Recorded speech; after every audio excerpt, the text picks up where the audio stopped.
we have the opportunity at this moment in time, on the heels of Attorney Redding and Chancellor Seitz, to fix it all. Nobody really likes the education system in Delaware.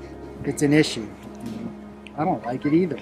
And I believe that if you join us in this challenge, that our children and this country will be the better for it. The imperative for excellence in education hasn't ever been greater. This is going to require us to work together. That's why I'm convinced that we can do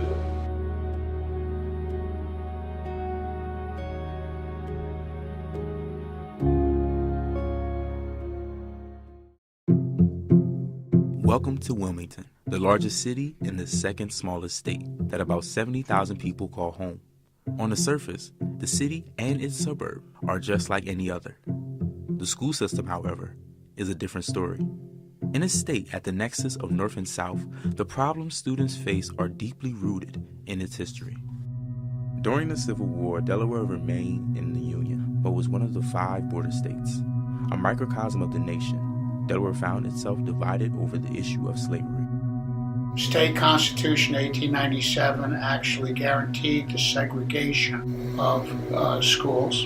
In the 1954 Supreme Court case, Brown v. Board of Education, the court ruled that school segregation was unconstitutional.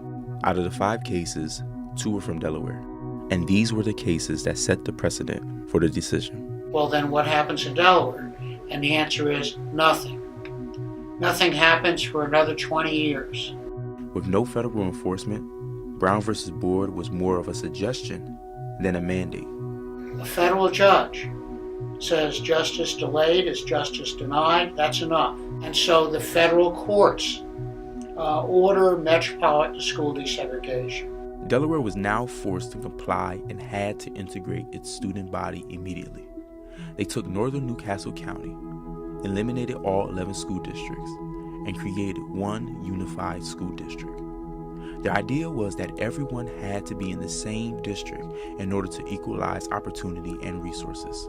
Things were looking up, and forces were in motion to finally break down decades of segregation. The single district system, though well-intentioned, proved to be a logistical nightmare. The required bus pattern needed to maintain the district forced students to commute over an hour to get to their school. The single district was widely criticized and led the state government to then split into 4 districts: Christina, Colonial, Red Clay, and Brandywine, and gave each district a piece of Wilmington.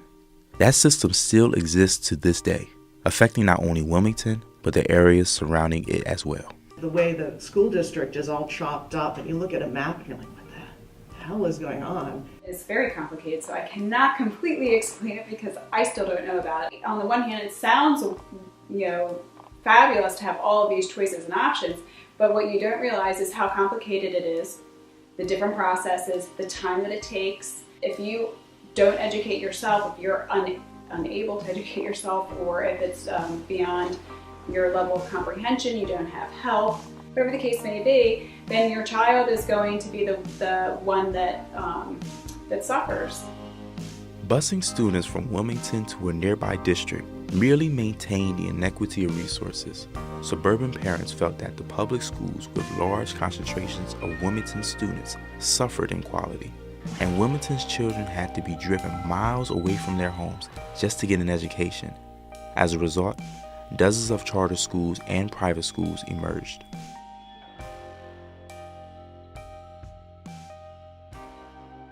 When we were looking for a house to buy when my daughter was in kindergarten, we looked around at the schools, and the grade schools are either high or low.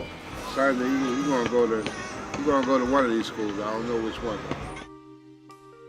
Leona is 3.5, so I probably next year will start looking into the different options for her education. What is that? But my understanding is it's quite a process. There's applications involved, deadlines. So she started out at West Park, and we wanted to keep her there, and found out later actually that if we had choiced her in to that school, before the choice places were all taken, and choiced her in on the basis of the fact that she went to aftercare at Early Learning Center, which is within the school district, that she would have automatically been able to stay at that school even if we were in a different place.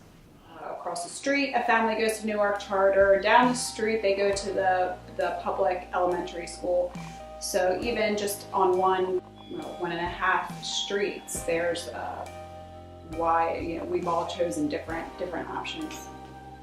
Most of the states, charter schools are authorized by school districts, but in Delaware we've done it differently. We made those charters are predominantly authorized by the state, and they're outside of the districts, and so they're kind of like creating little districts on their own. So school choice and the charter school movement have indeed pushed the traditional public school districts to look very closely at their offerings. I expect that an educational system with 4 traditional school districts, 1 VOTEC district, 13 charter schools, 11,500 City of Wilmington children, and millions of dollars in resources should do better than a 60% high school dropout. Today, segregation still tarnishes Northern Delaware's education system, a system that serves 64,000 students. Just look at Wilmington, a city in which 83% of students are from low-income families and 74% identify as Black. In terms of academic performance, dropout rates, and graduation rates, Wilmington students perform at a lower level than non-Wilmington students. Why are districts throughout the state different? Same reason they're different in other states and countries. Boils down to socioeconomics and culture. Ever heard of child raising children? Yeah, they're 22, 23 years old, having a baby. It's ridiculous, you know? But they have no education. You gotta learn how to read, write, and arithmetic. I learned that a long time ago. If you don't, you can't go nowhere in life. We know that the achievement gap between rich and poor kids, right, exists in many cases by age 3. Well, kids don't go to school till they're maybe 5, it's kindergarten, right? This is a dilemma, right? We know that there's a lot of issues with what happens to kids after school, right? Are they on the streets? These kids don't have nothing to do. I mean, they go to school, the ones that go to school. If you look around right here now, you see there's a lot of people standing on the corner, right? Well, they think that's cool, so that's what they want to be like. But if we had gyms and stuff like that, or after school academics or whatever like that, so they can go play basketball, home economics. We had all that when I was in school. There's an assumption that there's a problem with the schools, and then the reputation sort of outpaces the reality. We have a very high violence problem in the city of Wilmington, particularly youth violence. The Centers for Disease Control came in last fall and defined it as a pandemic of violence. And they usually go by what they see on the streets. And then they take that into school. That's why you have a lot of fights and a lot of, you know, I mean. So we can't think of this as just a problem we're going to solve within the boundaries of the school. That's what I mean by saying we're trying to fit the kids and all these complications in their lives to a system that really wasn't designed to serve that purpose, right? So, and it's not that the people in the system aren't trying hard, right? It's that we haven't really said, no, what we really need to do is redesign, right, public education system. For decades, government officials, teachers, administrators, and everyday citizens have been working to fix the system. The Wilmington Education Improvement Commission continues to meet several times a year to discuss the merging of school districts, the lack of funding, and more. This year, if we move forward with the combination of Christina's Wilmington sectors moving into Red Clay, that there would be 4,357 students affected. With the help of Delaware citizens, the education system can be saved.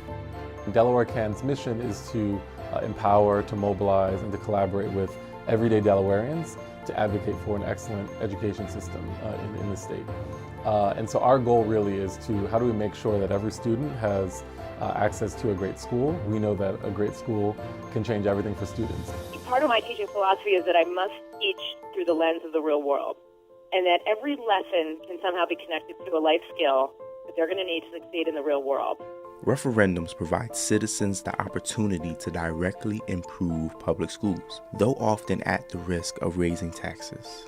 I think when people are sitting there saying that the public schools are not doing a good job or anything like that, I think they're missing the fact that if you have the right resources and if you have the right people that are there, you can actually accomplish the things that you need to accomplish. So I'm in full support of this referendum.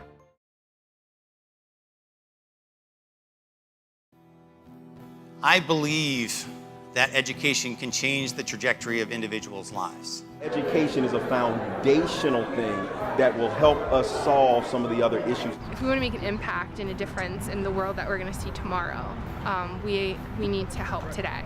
In a state with 1 million people, less than 1 million, 100,000 school-age kids, reasonable minds should be able to figure out that after 40 years of busing, 70 years of an antiquated funding system, 100 years of analysis, that we could, in fact, provide quality education to the least advantaged children in our community.